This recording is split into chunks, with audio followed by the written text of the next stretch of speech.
안녕하십니까. 오늘은 여러분들에게 그 미스터리 셔퍼라는 새로운 직업에 대해서 좀 더 상세하게 알려드리도록 하겠습니다. 자, 미스터리 셔퍼라는 직업은 언제 나왔을까요? 바로 미국에서 1940년대 윌 마크라는 사람이 미스터리 쇼핑이라는 용어를 처음 쓰기 시작을 합니다. 그때는 이제 사리 탐정의 개념이었어요. 그래서 매장에서 발생하는 이제 도난 사고를 방지를 하기 위해서는 고객 인척 매장을 방문해서 어떤 도난 사고가 일어나는지 이런 거를 이제 파악하기 위해서 시작했던 게 이제 바로 미스터리 쇼핑이었고요. 그러나 이제 본격적으로 미스터리 쇼핑이 매장의 서비스를 개선하고 점포 진단을 하는 경영 솔루션 프로그램으로 이제 활용이 되기 시작합니다. 1970년대 샵인체크라는 회사가 이 미스터리 쇼핑을 본격적으로 이제 활용을 하기 시작하죠.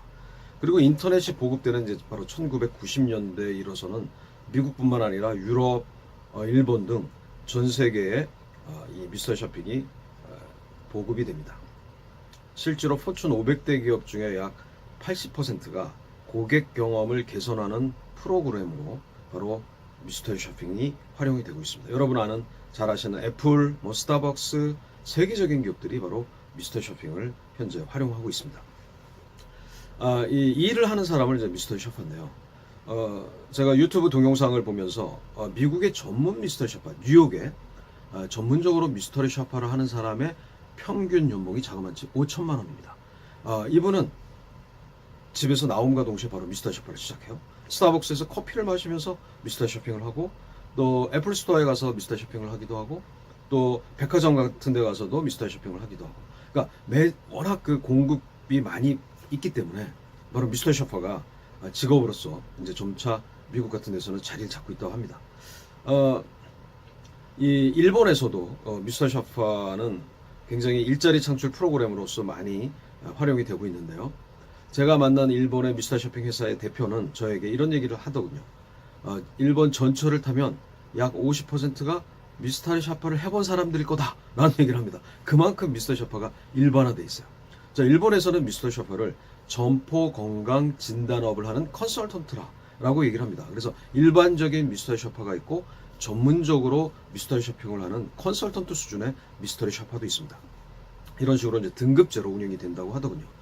자, 우리나라는 현재는 아직은 이 투잡, 프리랜서, 아르바이트 개념으로 현재 미스터리 쇼핑이 보급이 되고 있고, 아직 전문 미스터리 셔퍼의 그 탄생은 좀 시간이 걸리고 있습니다. 그러나 점차 기업들이 고객 경험 관리에 대해서 관심을 갖고 이 경쟁의 구도에서 좀 더 고객들을 어떻게 하면 만족시킬 것인가 이런 거를 고민하게 된다면 바로 미스터리 쇼핑을 이제 도입할 수 있겠죠. 자, 이런 일을 하는 미스터리 셔퍼는 도대체 어떤 역할을 하는 사람인가? 여러분들이 그 혹시 영화 임파서블을 보시게 되면 톰 크루즈가 새로운 지령을 받게 됩니다. 자, 미스터리 셔퍼도 마찬가지죠. 예를 들어서 그 글로벌, 예를 들어서 럭셔리 브랜드, 청담동에 있는 매장을 방문하는 그런 프로젝트가 부여가 됐다.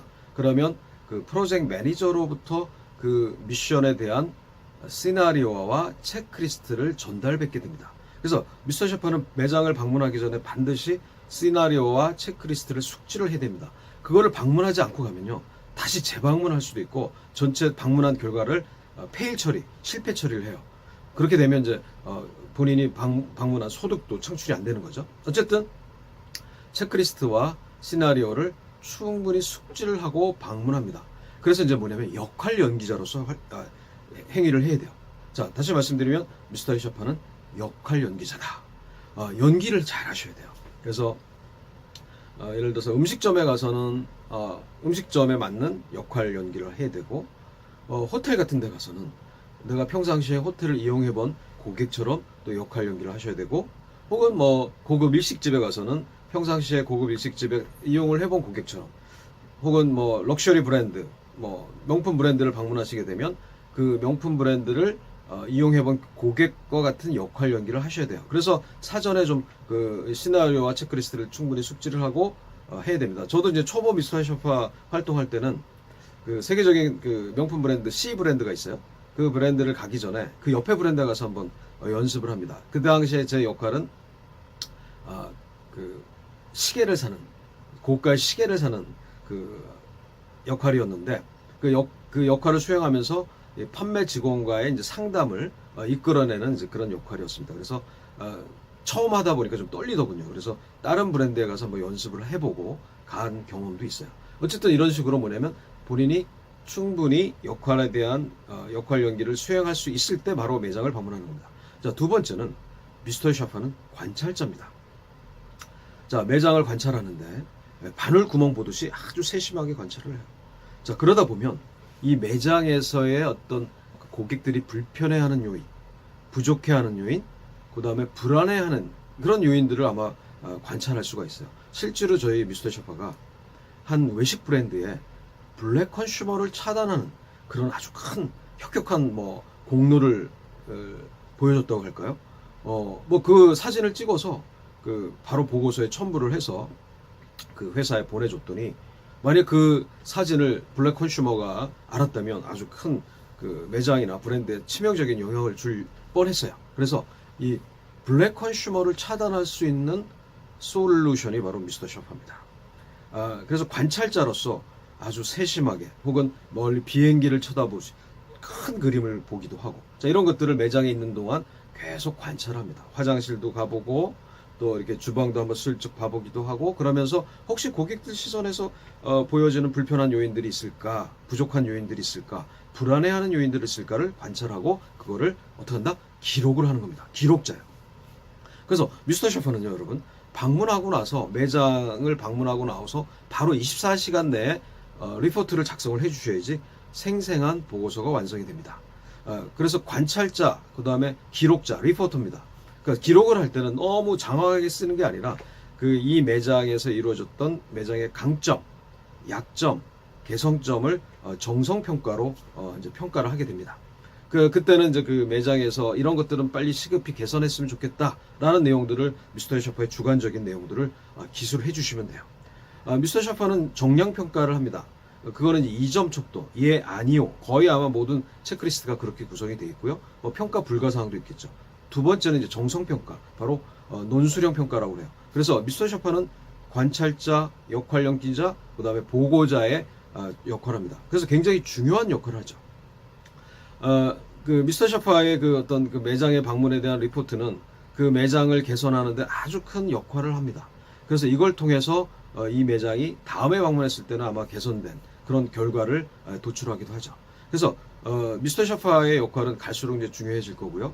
또 점차적으로 한국에서도 이 미스터 샤파의 역할이 비중이 커지리라 생각합니다. 실제로 이제 경력 단절 여성분들에게는 자기가 원하는 시간에 혹은 활동할 수 있는 시간에 활동을 할 수 있기 때문에 아주 그 유용한 직업이에요. 실제로 작년에 저희 미스터 샤파로 활동하셨던 경력 단절 여성분은 아주 고액의 소득을 창출하시기도 했습니다.